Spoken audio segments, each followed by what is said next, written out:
Baik, sebelumnya Assalamualaikum warahmatullahi wabarakatuh. Waalaikumsalam warahmatullahi wabarakatuh. Selamat pagi dan salam sejahtera bagi kita semua. Yang terhormat Ibu Dita Mailani selaku Ketua Program Studi Teknologi Elektromedis Program Vokasi Universitas Muhammadiyah Yogyakarta. Ibu dan Bapak hadirin sekalian yang berbahagia. Puji syukur kita panjatkan kehadirat Allah Subhanahu wa taala, Tuhan yang Maha Esa. Karena hanya atas berkatnya kita dapat hadir pada acara webinar kalibrasi tahun 2021. Pertama-tama izinkan saya untuk membacakan susunan acara pada webinar kali ini. Acara yang pertama yaitu pembukaan, acara yang kedua yaitu sambutan, acara yang ketiga yaitu acara inti, acara yang keempat sesi tanya jawab, dan acara yang kelima yaitu penutup. Baik, acara yang pertama yaitu pembukaan. Mari kita buka acara ini dengan melafalkan basmalah bersama-sama. Bismillahirrahmanirrahim. Baik, beranjak acara yang kedua yaitu sambutan dari Kaprodi Teknologi Elektromedis Universitas Muhammadiyah Yogyakarta. Kepada Ibu Dita Mailani, kami persilahkan. Baik, Assalamualaikum warahmatullahi wabarakatuh. Waalaikumsalam warahmatullahi wabarakatuh. Puji syukur atas kehadirat Allah Subhanahu wa Ta'ala, penguasa alam semesta. Meskipun di tengah-tengah masa pandemi seperti sekarang ini, kita semua masih diberikannya nikmat dan kesempatan untuk bertemu dalam acara webinar ini dengan keadaan sehat walafiat. Meskipun online ya, teman-teman ya. Oke, baik. Di sini sebelumnya saya ucapkan terima kasih kepada Mbak Firly Afifatun Amali selaku moderator yang bertugas menyusun acara ini. Di webinar ini nantinya akan banyak dibahas mengenai kalibrasi alat kesehatan, mulai dari definisi kalibrasi dan pengukuran hingga dasar hukum pengkalibrasian alat kesehatan. Selanjutnya, saya selaku Kaprodi di acara ini berharap kita semua bisa memetik atau mengambil ilmu sebanyak-banyaknya dari pemateri-pemateri yang handal di webinar ini. Mungkin itu saja yang dapat saya sampaikan pada acara ini. Mohon maaf apabila terdapat kesalahpahaman atau kesalahan ucapan ataupun perbuatan karena kesempurnaan hanyalah milik Allah Subhanahu wa Ta'ala. Bismillah, langsung saja acara ini resmi saya buka.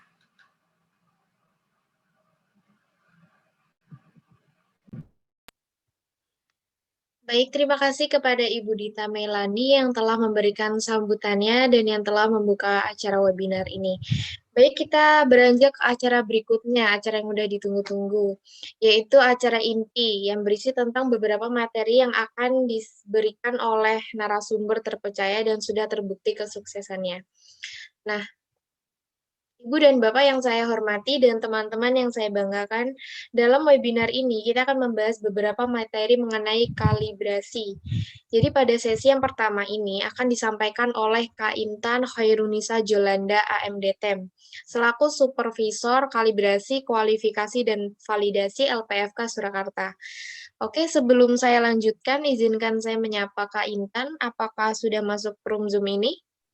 Alhamdulillah udah. Oke, sebelum saya lanjutkan, izinkan saya membacakan CV dari Kak Intan. Nama Intan Khairunisa Jolanda, tempat tanggal lahir Bengkulu 16 September 2001. Baik pendidikan terakhir D3 Teknologi Elektromedis Universitas Muhammadiyah Yogyakarta. Baik, itu merupakan CV Kak Intan Khairunisa Jolanda. Pada kesempatan ini, beliau akan menyampaikan materi mengenai kalibrasi dan pengukuran. Mungkin sebagian besar dari kita belum mengerti atau belum memahami apa itu kalibrasi dan pengukuran. Nah, untuk kesempatan siang ini akan dibahas tuntas oleh Kak Intan. Untuk waktu penyampaiannya 1-10 menit, mungkin seperti itu Kak Intan. Apakah sudah siap? Ya, mari kita mulai aja ya. Oke, untuk waktu dan tempat saya persilahkan. Ya, terima kasih Mbak Moderator. Sebelumnya saya harus save dulu ya.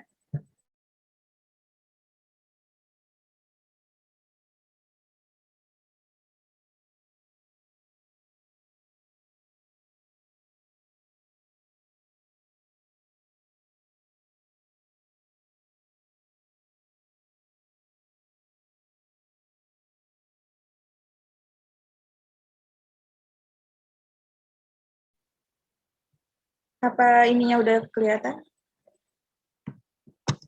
Sudah Kak Intan. Baik, Assalamualaikum warahmatullahi wabarakatuh. Waalaikumsalam warahmatullahi wabarakatuh. Baik, mengenai webinar kali ini, saya akan menjelaskan masalah pengukuran dan kalibrasi alat kesehatan ya. Tujuan dari pengukuran kalibrasi itu sendiri yaitu yang pertama menentukan deviasi atau penyimpangan kebenaran konvensional nilai petunjuk instrumen ukur atau deviasi dimensi nasional yang seharusnya standar untuk suatu bahan ukur. Yang kedua ada mencapai ketelusuran pengukuran, hasil pengukuran dapat dikaitkan atau ditelusur sampai ke standar yang lebih tinggi atau teliti standar periman nasional dan internasional melalui rangkaian perbandingan yang tak terputus. Yang ketiga ada menjamin hasil-hasil pengukuran sesuai dengan standar nasional maupun internasional. Yang keempat ada memastikan kondisi instrumen ukur atau bahan ukur agar dapat sesuai dengan spesifikasinya.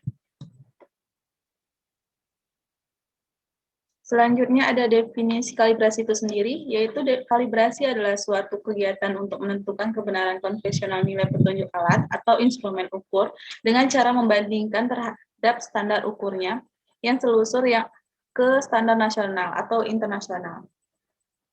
Definisi telusur sendiri yaitu karakter hasil pengukuran yang dapat dihubungkan ke standar yang sesuai, baik nasional dan atau internasional, melalui rantai perbandingan tidak terputus di dalam setiap tahap perbandingannya.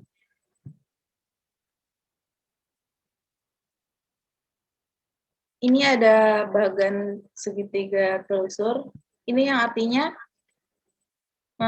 ini yang paling terakhir itu alat kesehatan itu sendiri akan dikalibrasi oleh alat kalibrasinya. Itu juga harus dikalibrasi oleh alat kalibrasi yang lembaganya lebih tertinggi dan lebih terpercaya untuk mengkalibrasi alat kalibrasi itu sendiri. Nah, kita skip aja ya. Selanjutnya ada secara teknis kalibrasi harus memenuhi beberapa persyaratan, yaitu satu, alat ukur yang digunakan untuk mengkalibrasi atau membandingkan itu harus mempunyai akurasi yang lebih baik, minimal 1 digit angka yang di belakang koma. 2, alat ukur pembanding harus terkalibrasi dan telusur ke standar yang lebih tinggi.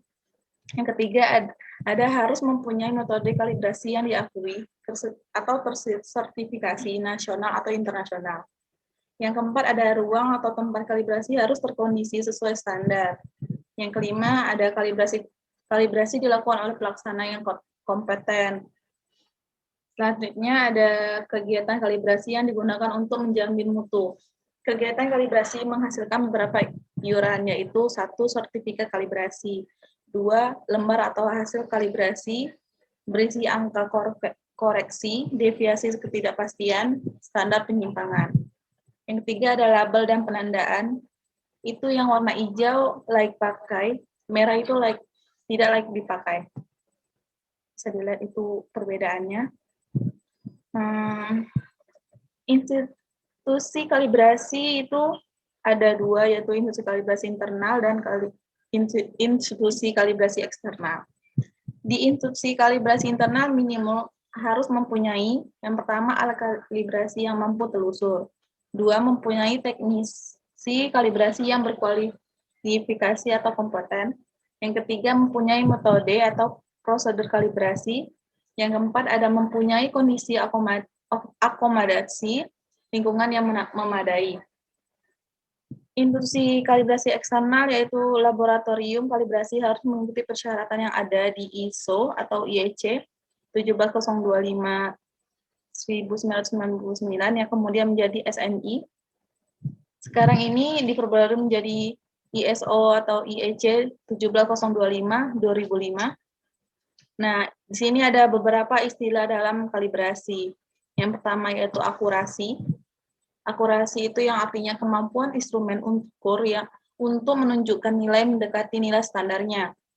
Ada juga presisi, yang artinya kemampuan proses pengukuran untuk menunjukkan hasil yang sama dari pengukuran yang dilakukan berulang-ulang dan detik. Yang ketiga ada koreksi, yang artinya kompensasi atau menambah atau mengurangi kesalahan sistematik. Sistem satuan internasional atau SI itu yang artinya satuan-satuan yang dipakai dan dianjurkan oleh General Convention on Weights and Measure atau CGPM. Yang kelima ada rank. Rank itu yang artinya daerah antara batas atas dan batas bawah. Yang keenam ada sensitivitas, yaitu yang artinya reaksi atau respon alat ukur terhadap perubahan nilai ukur. Yang terakhir ada resolusi, yaitu yang artinya skala terkecil yang ditunjukkan oleh alat ukur. Di sini ada perbedaan akurasi dan presisi, bisa dilihat. Kita lanjut aja pada repeatability. Repeatability itu ada kemampuan untuk menghasilkan nilai yang sama dari hasil pengukuran berulang pada titik ukur yang sama dengan waktu yang sama. Syarat pengukuran berulang itu sendiri yaitu yang pertama harus menggunakan prosedur pengukuran yang sama. 2, instrumen ukur yang digunakan harus sama. Yang 3, ruang dan atau lokasi pengukuran yang sama dilakukan oleh pengamat atau observer yang sama. Kondisi lingkungan seperti temperatur, kelembapan, relatif RH atau RH itu tekanan dan tekanan barometrik yang sama. Yang terakhir, pengulangan pengukuran dilakukan dengan periode waktu yang pendek. Sekian materi saya kali ini. Bisa balik ke moderatornya.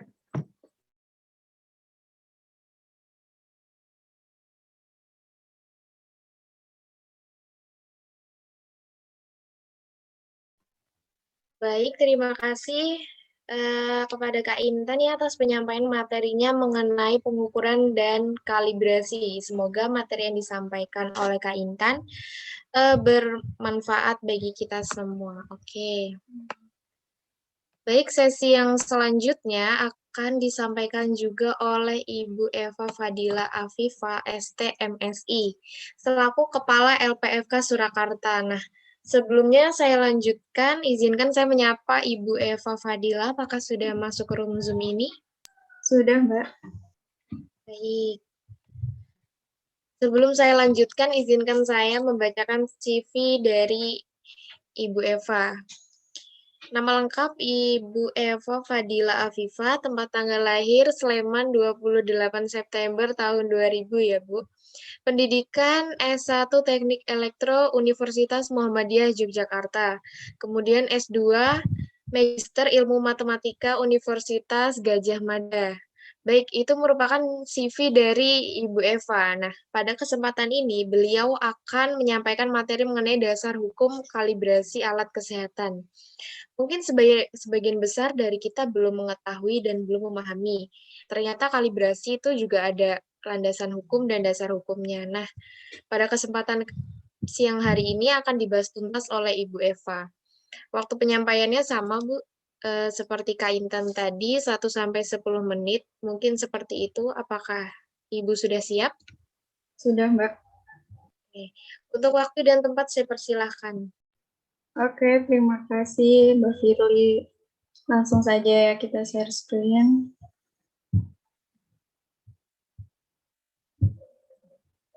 Apakah sudah muncul? Mbak Firly? Sudah. Oke, baiklah, kita mulai saja. Assalamualaikum warahmatullahi wabarakatuh. Di sini saya akan menjelaskan tentang metode kerja pengujian dan atau kalibrasi alat kesehatan. Yang pertama di sini ada latar belakang. Pengelolaan peralatan kesehatan di fasilitas pelayanan kesehatan mencakup aspek manajemen dan teknis.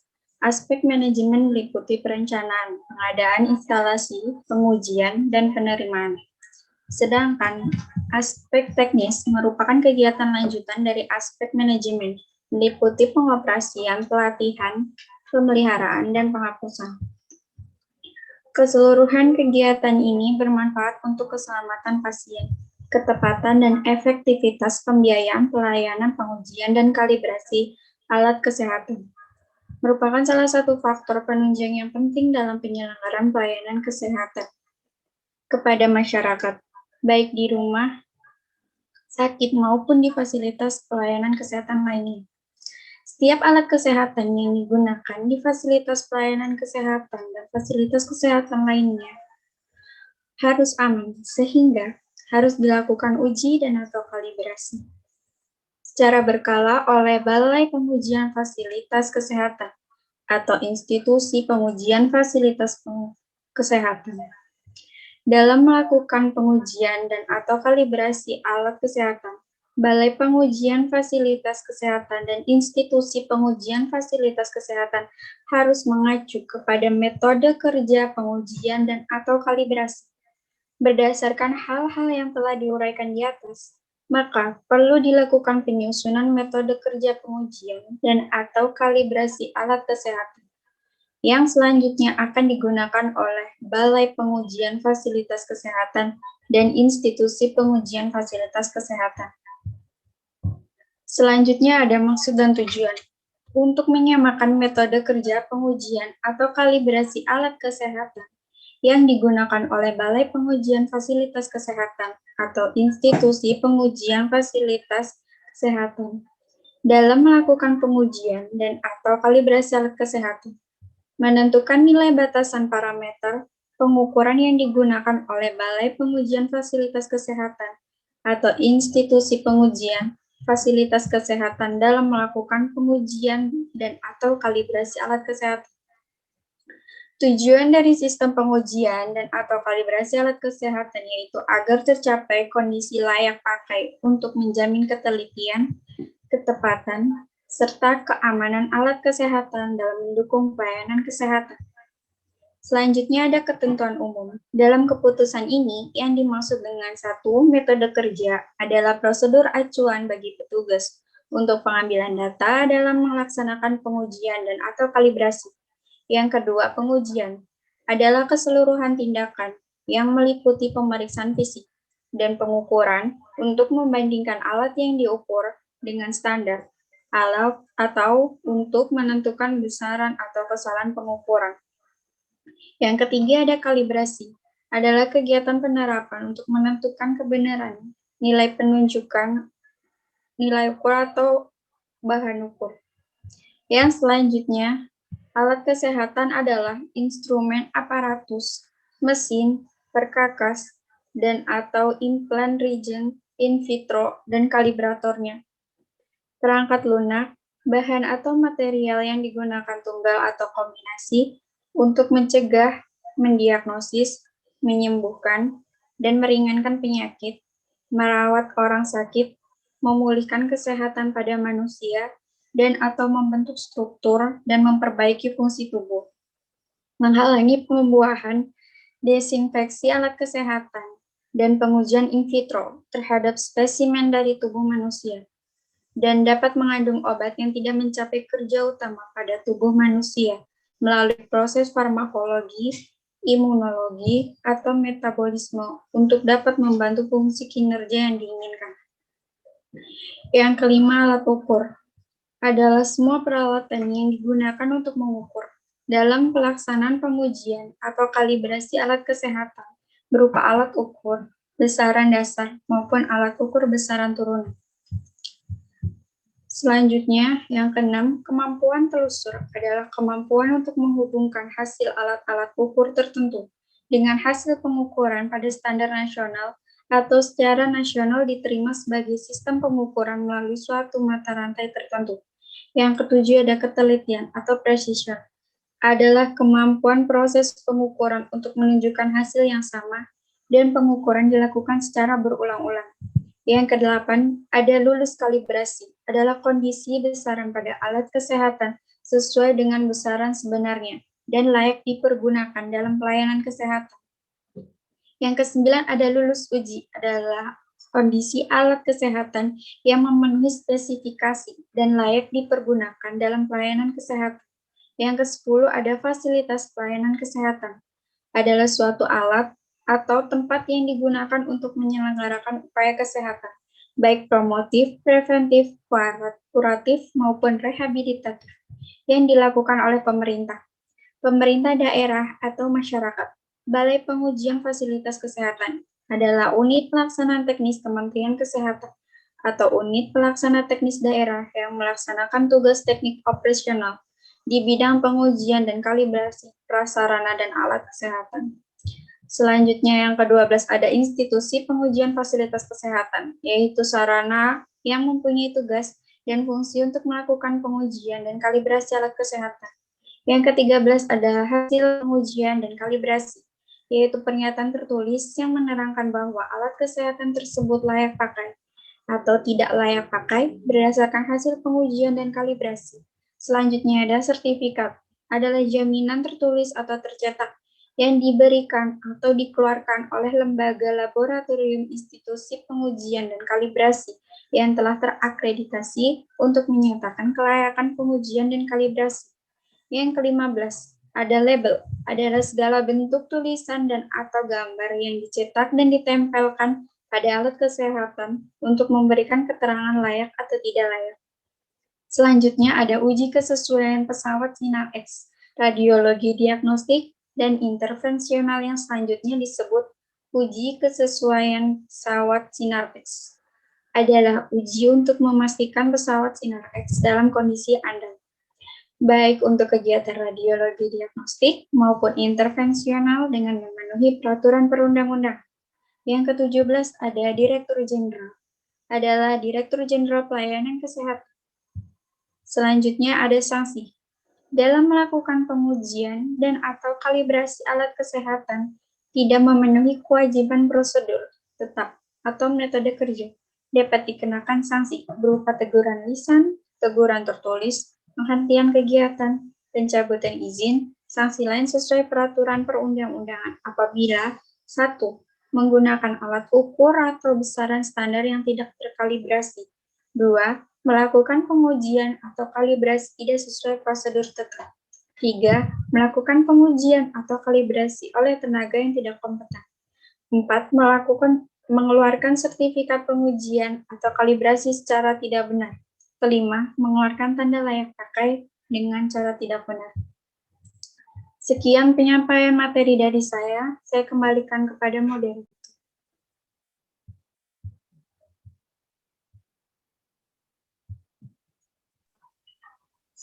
Baik, terima kasih atas penyampaiannya oleh Bu Eva tentang dasar hukum kalibrasi alat. Baik, kita langsung ke acara yang selanjutnya yaitu sesi tanya jawab ya. Nah, di sini saya sudah mengumpulkan beberapa pertanyaan dari mahasiswa. Yang pertama mungkin ditujukan untuk Kak Intan ya, karena ini alat yang harus dikalibrasi gitu. Nah, pertanyaannya yang pertama itu kenapa alat harus dikalibrasi? Monggo Kak Intan.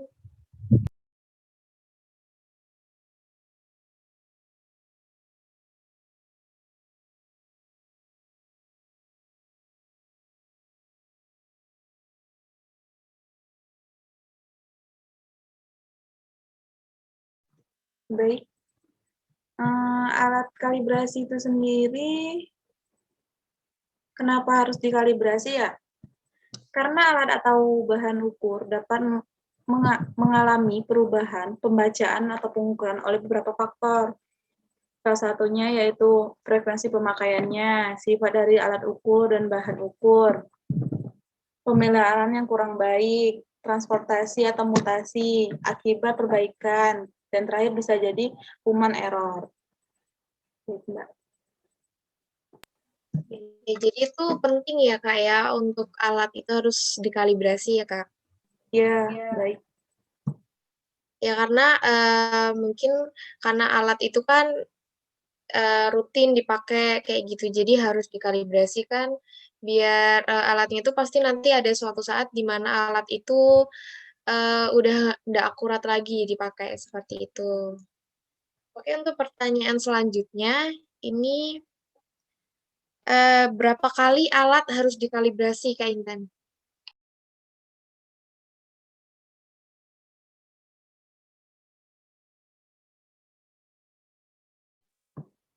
Ya, jadi berapa kali harus dikalibrasi?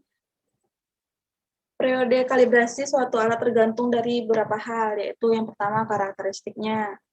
Jadi semakin tinggi kualitas metrologisnya, semakin panjang periode kalibrasinya itu sendiri. Yaitu juga tujuan pemakaian. Jadi semakin kritis dampak hasil ukur, maka semakin pendek selang kalibrasinya. Yang ketiga ada tuh kondisi lingkungan. Yang keempat ada setelah perbaikan. Pengujian dan atau mengkalibrasi alat kesehatan itu dilakukan oleh institusi pengujian atau kalibrasi secara berkala, sekurang-kurangnya 1 kali dalam 1 tahun gitu.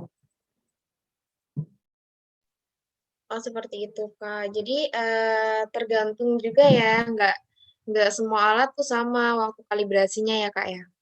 Ya, benar. Ya, jadi, mungkin ada yang alat ini per 6 bulan sekali harus dikalibrasi, ada alat B yang 1 tahun aja cukup 1 kali kalibrasi, seperti itu. Jadi semua itu tergantung, kualitas dan intensitas pemakaiannya, seperti itu. Baik, apakah ada pertanyaan mungkin dari Ibu Dita? Ya, Mbak Firly, baik, terima kasih. Saya ingin memberikan sedikit pertanyaan, Kak, boleh? Boleh, Bu, boleh banget. Silakan, Bu. Oh iya, terima kasih. Oke, saya ingin bertanya, maksud dari kegiatan penerapan untuk menentukan kebenaran nilai penunjukan alat ukur atau bahan ukur itu gimana sih? Terima kasih.